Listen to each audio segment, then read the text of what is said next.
গ্রাম্য জীবন হাজারো টানাপোড়েনের মাঝে ঠিক যতটাই কঠিন, তেমনি নিজেদের বুদ্ধি, ধৈর্য ও সততার দ্বারা আমাদের জীবন সহজ, সরল আবার অতিশয় সুন্দর করে গড়ে তোলা যায়।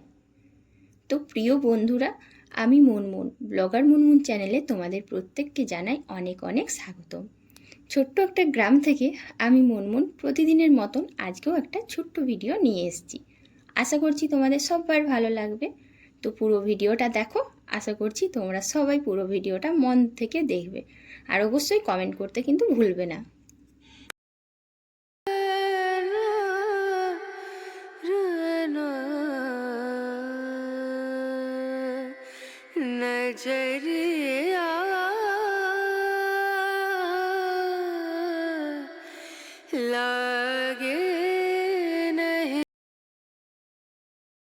আমাদের জীবন নানান রকম বাধা বিপত্তির উপর পেরিয়ে এক একটা দিন সংগ্রাম করে যেতে হয়। আর জীবনে জানো তো, সুখের ভাগটা অনেকটাই কম থাকে। হ্যাঁ, প্রতিটা মানুষের জীবনেই কিন্তু এটা ঘটে, সুখের ভাগ হয়তো কম। সুখ যদি আসে একটু, দুঃখ আসে তার থেকে 1000 গুণ বেশি। তো দেখো, বাগানে এসেই দেখি বাগানে সব কলা গাছগুলো পড়ে গেছে। আর সব বলতে যে একদম সব সেরকম কিন্তু ভেবো না, তবে হ্যাঁ, অনেকগুলো কলা গাছে কিন্তু ক্ষতিগ্রস্ত হয়েছে। আর কলা গাছের কলা এত ভারী হয়েছে যে গাছগুলো যেন তো সব পড়ে গেছে। তো যাই হোক, কী করা যাবে, আর এই ব্যবস্থা করতে হবে আজ এক্ষুনি। এদিকে আবার কলা গাছগুলোয় জল দিতে হচ্ছে। এখনই এমন গরম পড়েছে যে গাছগুলো পুরো শুকনো। দেখো, ওই দিকের গাছগুলো যেন তাল গাছের মতন ন্যাড়া হয়ে দাঁড়িয়ে রয়েছে।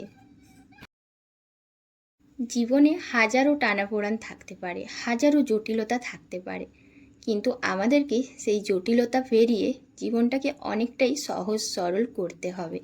আর যত সহজ সরল করব, আমাদের জীবন যেন ততটাই সুন্দর হবে। এদিকে দেখো, গাছে জল দিচ্ছি আর খেয়াল করিনি পাইপটা কীরকম ফেটেছে। ওই যে একটু আগে বললাম, আমরা যতটা ভালোভাবে সব কিছু করতে চাই হয় না, নানান রকম বাধা বিপত্তি আসবেই। আর যতটুকু ভালো পাবো আমরা, তার থেকে বেশি পাবো খারাপ। কিন্তু খারাপ তো নিয়ে আর বসে থাকা যায় না। তো দেখো, আমাদের গ্রাম্য জীবনে এগুলো কিন্তু করতেই হয়। সংসারের কাজবাজের সাথে সাথে বাগান বাড়িরও একটু কাজ করে নিচ্ছি। ওই যে ইচ্ছে আছে, ধৈর্য আছে, ধৈর্য যতদিন আছে ততদিন এই গাছগুলোর একটু সেবা যত্ন করি। সকালবেলায় গাছগুলোকে জল দিতে এসে দেখি কি অবস্থা, পুরো বাগানের সমস্ত গাছে যেন মনে হচ্ছে আগুন ধরে গিয়েছে, পুরো শুকনো হয়ে আছে। সে এক পায়ে তাল গাছ দাঁড়িয়ে থাকে সেরকম। গাছে জল দেওয়া মানে শুধু দাঁড়িয়ে থাকবো পাইপ ধরে জল দেবো সেরকম না, বিভিন্ন দিকে কোদালে করে ভালো করে নালা করে তারপর জল দিতে হয়। আর এই জায়গাটাই জানো তো অনেকটাই শক্ত মাটিটা, তাই বেশ অনেকক্ষণ ধরে কোদাল কুপিয়ে অনেকটা গর্ত করে নালা করতে হলো। আর মাটির জলটাও না যাচ্ছিল না, কীরকম একটু বসে যাচ্ছিল। আর ওটা যেয়ে দেখলাম যে বেশ ভালোই নোংরা জমেছে। গাছে জল দিতে গেলে এই কোদালটা অতি অবশ্যই সামনে রাখতে হবে। তবে সাথে কিন্তু তোমাদের দাদাভাই ছিল, এখন কিন্তু নেই। খুব কম সময় ধরে আমি জল দিয়েছি, বেশিরভাগটা সে দিয়েছে। এত বড় বাগান, পুরো বাগানটা যদি সবসময় লোকের দায়িত্বে ছেড়ে দিই তাহলে কি করে হয়। আর আমরা না সবসময় চেষ্টা করি নিজেদের কাজ যদি নিজেরা করে নিতে পারি। এদিকে গাছগুলোও শুকনো হয়ে যাচ্ছে, তারপরে দেখো মাটিগুলো কি শক্ত। তো অনেকক্ষণ ধরে মাটিগুলো এখান থেকে খুঁড়ে খুঁড়ে একটু ওখানে নালাটা ঠিক করলাম। ওই যে একদিকে জল দিলে আবার একদিকে যদি চলে যায় তাহলে সমস্যা। এমনভাবে জলটা দিতে হবে যেন সেই একটা জায়গাতে খুব ভালো করে কিছুক্ষণ জল পায়। তো মোটামুটি বাগানের ওই দিকটা জল দিয়ে এখন চলে এসেছি বাগানের সামনেটাই জল দিতে।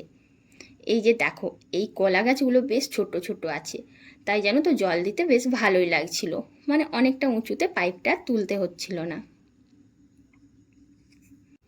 ছোট বাচ্চাদের মতন আমারও কিন্তু এই জিনিসটা ভালো লাগে, একদিকে গাছে জল দেওয়া হচ্ছে, একদিকে আবার পাইপের জলটাকে বারবার ডিজাইন করছি। মানে পাইপের মুখটাতে একবার হাত দিই, আবার একবার মুখটা পুরো খুলে দিই। তো এরকম করে জানো তো অনেকটা সময় বাগানে জল দিলাম, আর তার সাথে সাথে প্রকৃতির সাথে একটু সুন্দরতা উপলব্ধি করলাম। কারণ প্রকৃতির সাথে আমরা যত মিলেমিশে থাকবো, আমাদের জীবনটা যেন প্রকৃতির মতন সুন্দর মুগ্ধময় হয়ে উঠবে। এখন ঘরে এসে আগে ছেলেকে খেতে দিচ্ছি, আর ছেলেকে খেতে দিয়েছি দেখো ম্যাগি, তার উপরে একটু পেঁয়াজ কুচি দিলাম। ওই যে কথায় আছে না, ছোট ছোট জিনিসগুলোকেও আমরা নিজেদের ধৈর্য আর বুদ্ধি দিয়ে অসাধারণ করে তুলতে পারি। আর জানো তো, ও আজকে সস খাবে না, তাই ভাবলাম একটু পেঁয়াজ দিই। এই ম্যাগির ওপরে বা চাউমিনের ওপরে কাঁচা পেঁয়াজ একটু ছড়িয়ে দিলে ভীষণ সুন্দর লাগে। আর একটু জিরে দিয়ে ছকে দিয়েছিলাম। ছেলেকে ম্যাগি দিয়ে দেখলাম যে না, অনেকটাই বেলা হয়েছে, তাই চটপট চলে এসেছি পুজো করতে।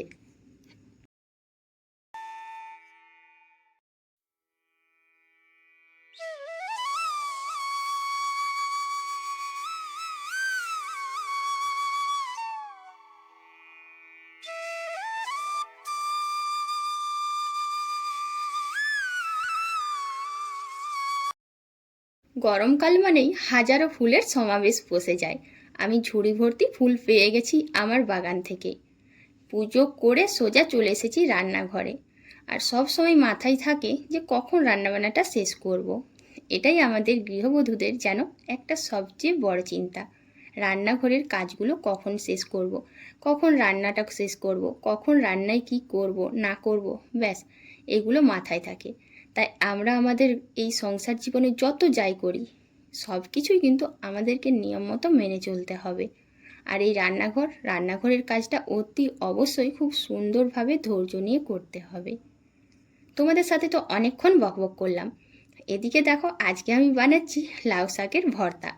তাই লাউ শাক, রসুন আর সঙ্গে একটু আদা কুচি আর লঙ্কা সব কিছু দিয়ে পেস্ট করেছি। একটু ধৈর্য দিয়ে করলে একটা সাধারণ জিনিসকে যেমন অসাধারণ করে তোলা যায়, ঠিক সেই রকম আজকে আর লাউ শাক ভাজা করলাম না। তাই দেখো, লাউ শাকটার ভর্তা করব বলে একটু পরিশ্রম করে নিলাম, ভালো করে কুচি করে পেস্ট করে নিয়েছি। আর এই ভর্তাটা খেতে জানো তো এত সুন্দর হয়, গরম ভাতের সাথে গরম গরম একটু লাউ শাকের ভর্তা হয়ে গেলে আর পাতে কোনো খাবারই দরকার হয় না।